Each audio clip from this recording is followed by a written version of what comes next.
So here we have the Nissan Qashqai N connector on an 18 plate. I'm going to start off by showing you around the outside of the car, and then we'll hop in and run through some controls on the inside. But from the outside you can see it's a 5-door car with alloy wheels and tinted windows. Let's start off inside the boot and then work our way around the rest of the car from there.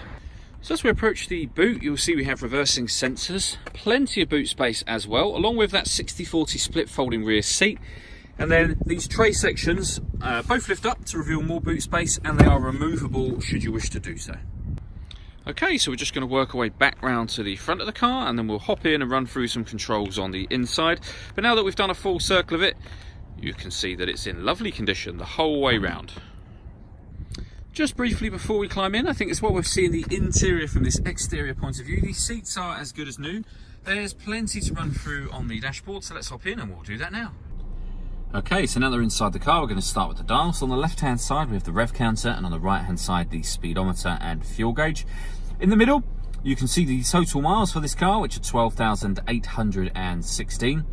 And then above that, we've got the trip computer, which at the moment is displaying the digital readout for the speedometer.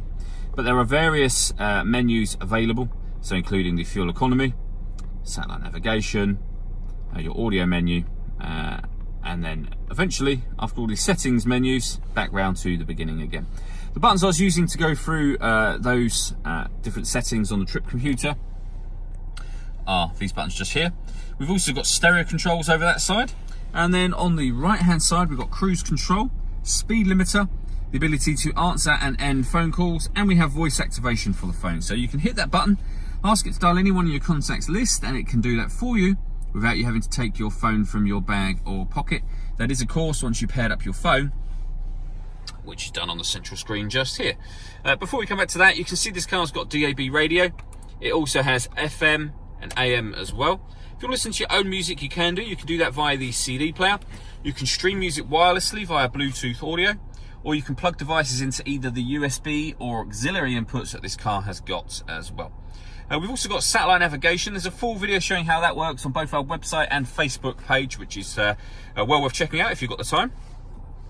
And we've got a 360 parking camera. So what we're going to do is pop the car into reverse, and you'll see we have a reverse camera image there with guidelines showing us what direction the car is headed in relation to the image that you see on the screen. And then on the left hand side, we have a bird's eye view image of the car parked in the space that it's in at the moment. It goes a couple of steps beyond that as well. If we press the camera button, we get a front facing camera and the bird's eye view, or a front facing camera and the front passenger side wheel. So with all of those cameras, it does make it very easy to park this car.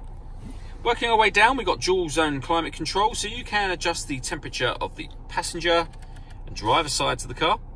You can determine where you'd like the air distributed. You can adjust the fan speed up or down from here. When you're happy with those settings, that button turns the air conditioning on, or you can hit auto, and the car will now maintain those two temperatures by taking full control of the fan speed itself. You can hear it doing that now. You can override that at any point in time you wish to. Below that, we've got a 12-volt charging socket, electronic handbrake, 6-speed manual gearbox, and then in the central armrest, a second 12-volt charging socket and the auxiliary and USB inputs. So the last thing I wanted to run through is the panoramic glass roof for this car. So you can see the sun blind is closed at the moment. That'll open electronically. Just hit that button up there, and then that will open all the way to the back of the rear seat. As you can see, that lets in a huge amount of extra light. All that leaves me to say is thank you for taking the time to watch this video. If you'd like to come and see the car in person and have a test drive, please feel free to call any of our MJA sites. We'd love to hear from you soon.